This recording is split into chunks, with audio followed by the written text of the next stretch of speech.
TLDR. They're green, they're fast, they're mildly V-shaped, and they're fairly coherent. They're surprisingly coherent for their configuration being a tribrid. A bit on the brighter side, brighter tilt of the sound, of the tonality, and yeah, that's the TLDR. This is not a sponsored video. Anything I say mention in this video is not because I'm getting paid or influenced by anything else, rather than my own opinion of this particular IM, and also these IMs. None of these are given to me. All of these are personal units.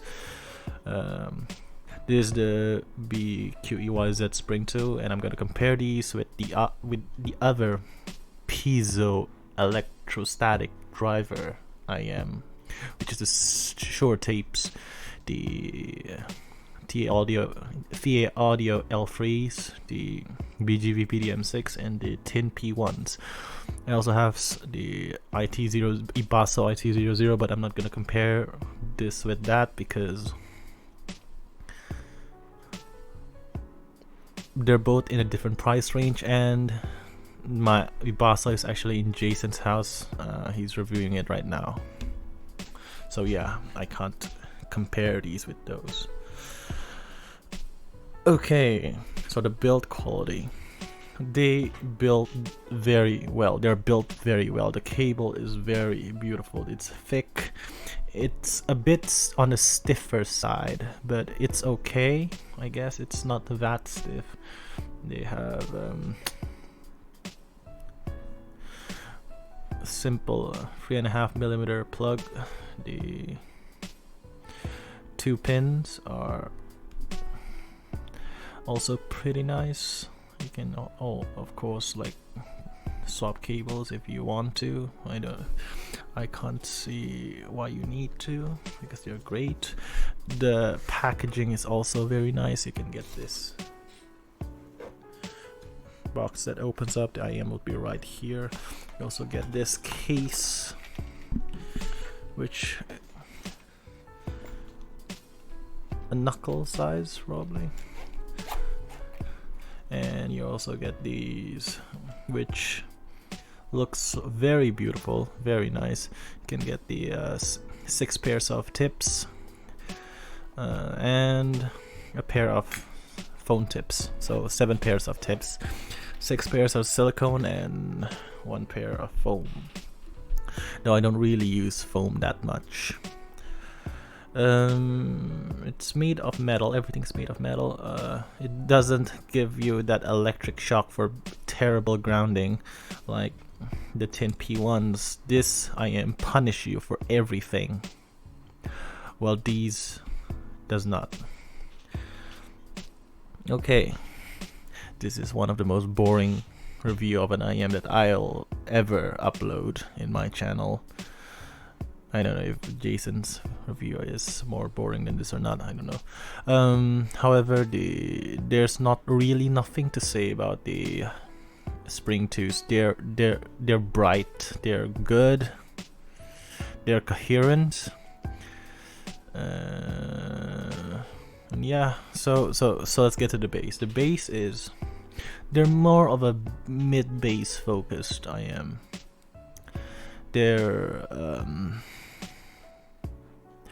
They do get to the sub bass region, but don't expect something like a very strong sub bass response from this IM.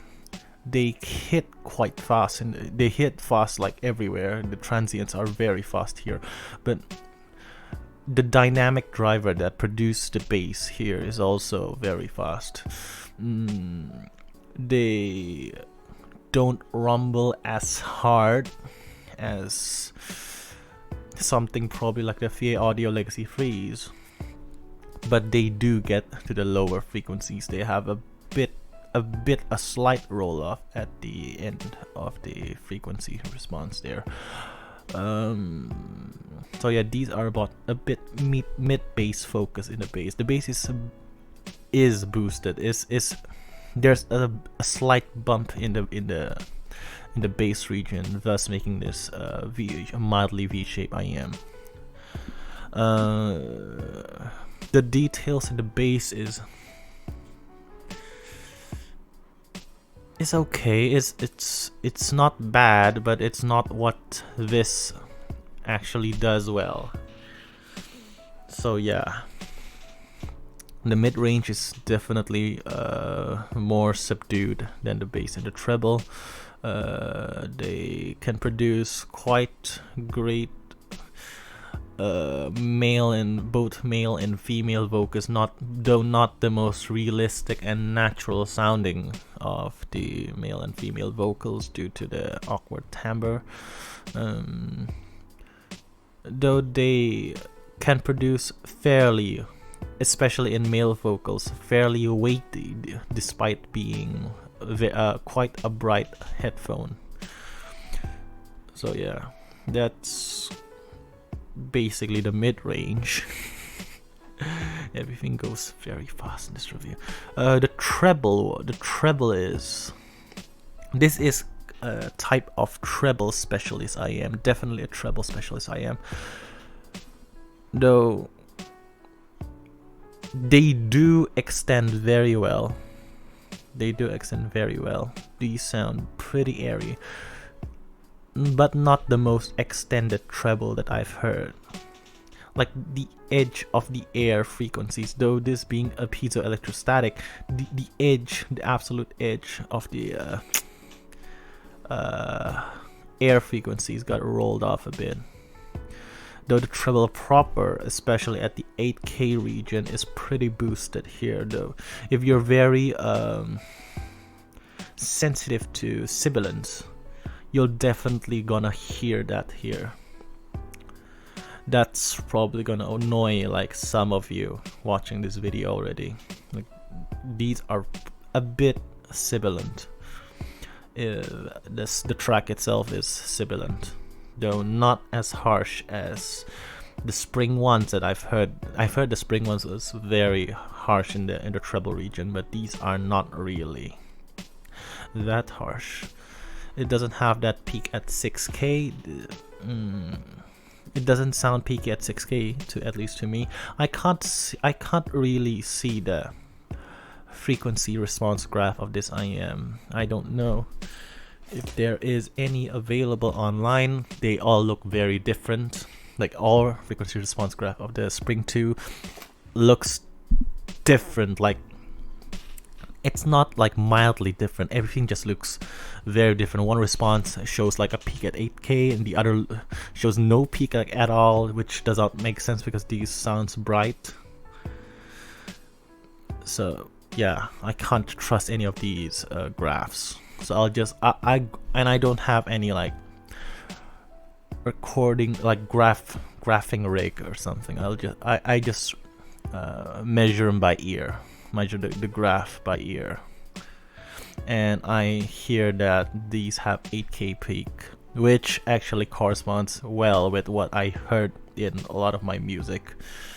So yeah, but the peanut, I forgot to say in the mid-range, the peanut gain here is also a bit lacking in my opinion. They lack a bit of shout, thus making this mildly V-shaped. You don't really hear the dip in the mid-range though, unlike something like the via audio legacy freeze. If you're very sensitive to dips in mid-range, definitely avoid these two. Though not as much as the legacy freeze. They sound very natural to me, but definitely avoid the short tapes. No, that's a no. And the DM6. This is a U shape. Everything in the mid range is basically gone. Okay, let's get to the tonality. The tonality is bright.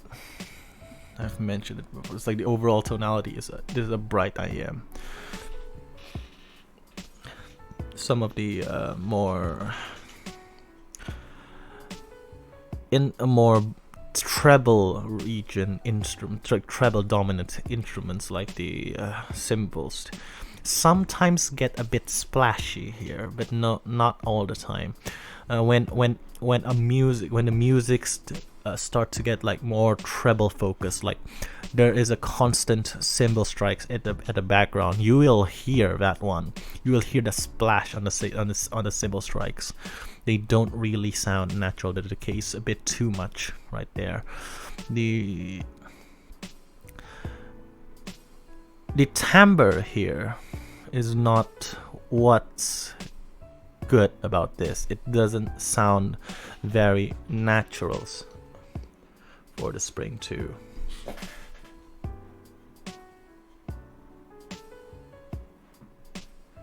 Excuse me for that.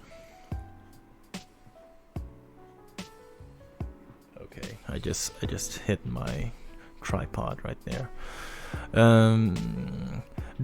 This is a tribrid IM, so some kind of unnaturalness in the timbre is definitely expected here, though they are not very unnatural that it would bother me when listening to music. If you're very you're a very critical listener, it will definitely bother you a bit.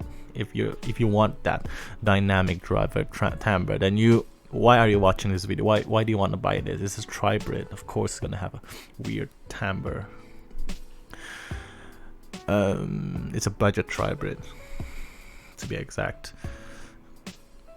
But it doesn't bother me like a lot, though. The coherency is also very excellent, especially for the price range it is right now. Unlike something like the short tapes, well, you can really know what's wrong with the bass and the treble. What the difference is very, very apparent. Though here it's not as unsightly, I guess, as something like the short tapes or the ZS-10 Pros. If you're looking for if you want something V-shaped and good sounding fast V-shaped, definitely look at this IM. It's very solid. It's a very refined and greatly tuned V-shaped, I could say. Though I would prefer them to have a bit less peak on the 8K region. So if you have something like the ZS-10 Pros, I shit a lot on the ZS-10 Pros, like in a lot of my reviews. They don't sound as bad as I tend to say they are, but they definitely don't sound right. The Spring 2 is definitely the more technical, the better tuned, the more correct sounding big brother of the ZS-10 Pros. If you have a ZS-10 Pros if you're looking for a V-shaped sound upgrade of the ZS-10 Pros, definitely take a look at the Spring 2s. So yeah. Detail retrieval, being a piezoelectrostatic driver, especially in the treble region, the detail retrieval is fantastic. It's good. It's great. It's like the Shure tape kind of detail retrieval. In separation is also pretty solid here.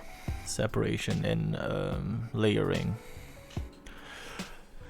though they have pretty average soundstage. They don't sound wide and airy at all. They sound like what you would expect something jammed in your ear sounds like, and that impacts the imaging quality. Though these have pretty solid imaging, but due to the not so wide soundstage, it kinda affects the imaging adversely.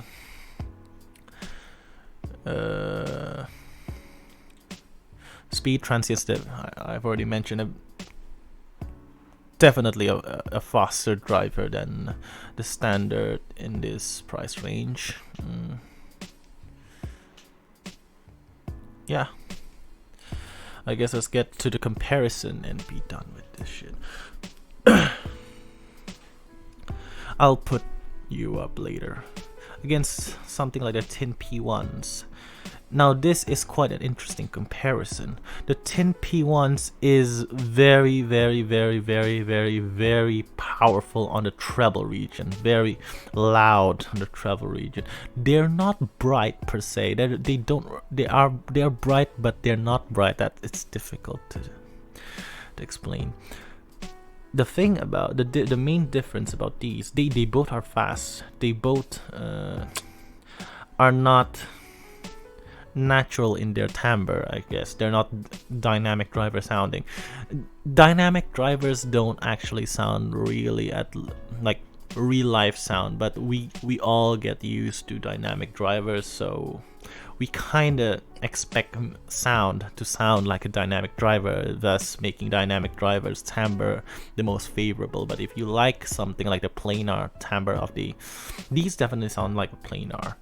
These definitely sound like electrostatic, though not as weird sounding as the Shure tapes, not as dry sounding as the Shure tapes.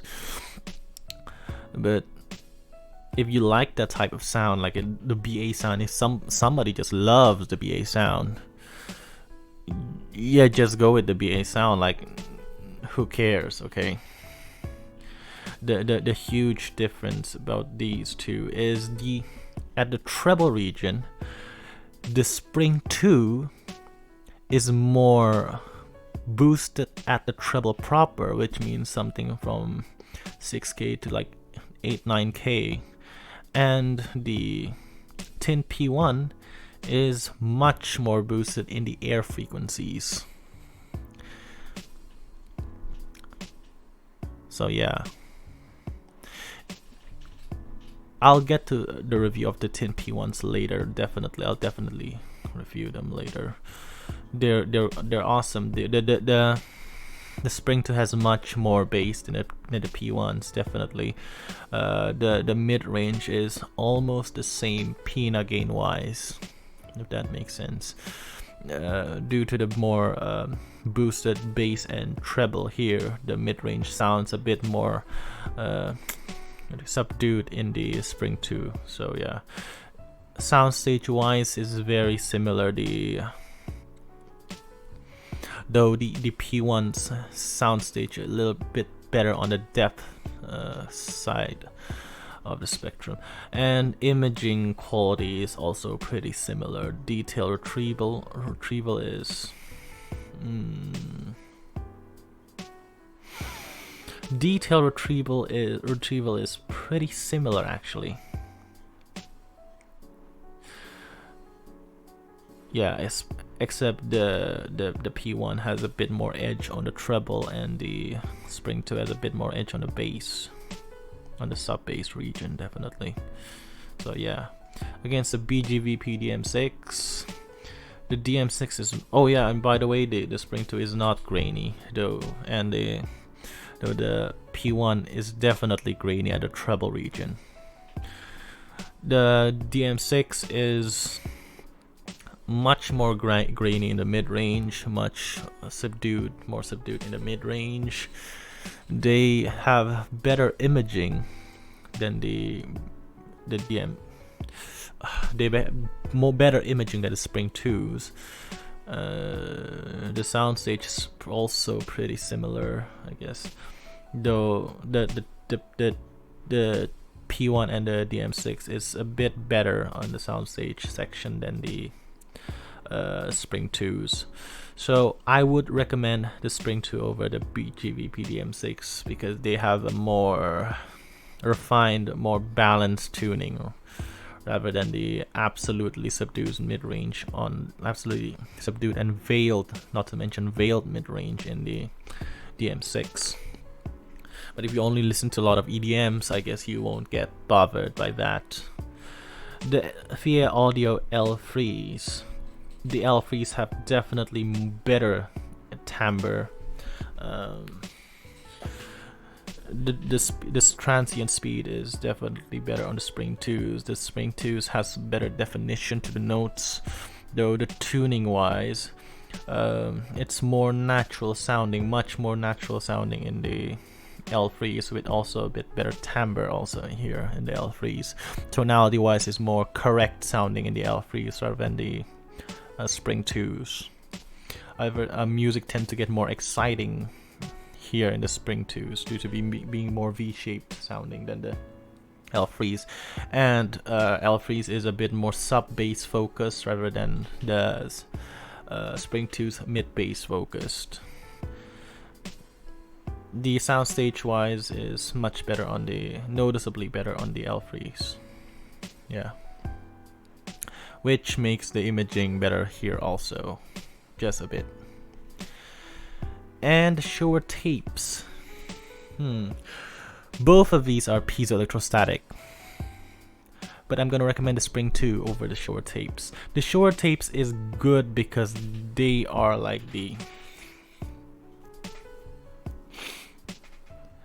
they're like the introduction of piezoelectrostatics, at least to me.